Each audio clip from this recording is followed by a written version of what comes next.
Alright, I've already done a video on what would happen if Tony beats Chandler, what would happen.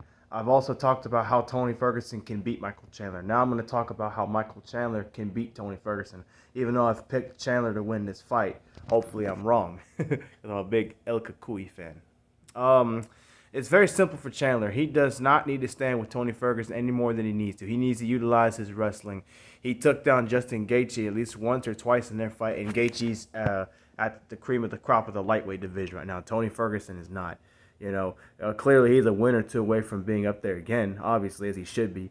But he needs to utilize his wrestling, and if he is standing with Tony Ferguson, see, Tony has some real long arms and big hands, so you know he's going to have some power, and he's good with elbows. He's really, like Michael Chandler said, he's right. He's very tricky and hard to figure out, but he needs to blitz when he's standing and get in his face like Gaethje did, but he also needs to utilize his wrestling.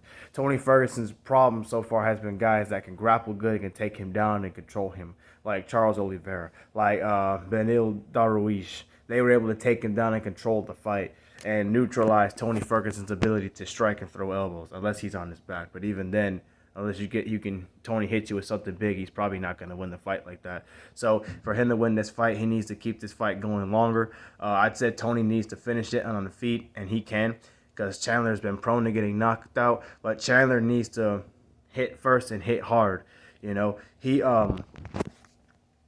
Him and Tony had about the same amount of success standing with Gaethje, almost.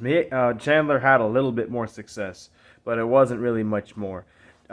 Clearly, Gaethje did big damage to both guys, and also you got to consider the fact that the fight with Ferguson was 5 rounds for Gaethje, and the fight with Chandler was just 3 rounds. So, not to make excuses, but that's just what it is. It's a big difference, So, again, Chandler needs to utilize his wrestling, and if he has to stand with Tony Ferguson, stand with him, hit him hard and move, because he can knock out Tony if he needs to. I know that.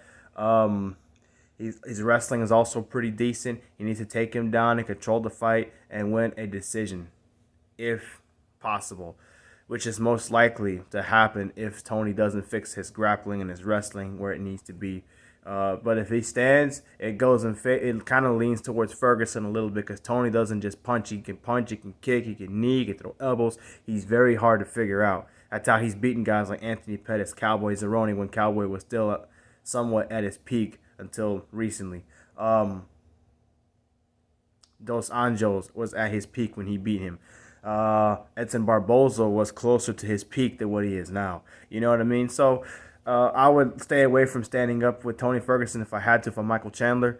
But if I have to stand with him, hit him with the big bombs. Blitz him like you did Gaethje. You'll probably have more success, because Tony's not really good defensively on the feet. He takes too much damage. But if you can, take him down and control the fight like Benil did. That's just what I would do if I was Michael Chandler.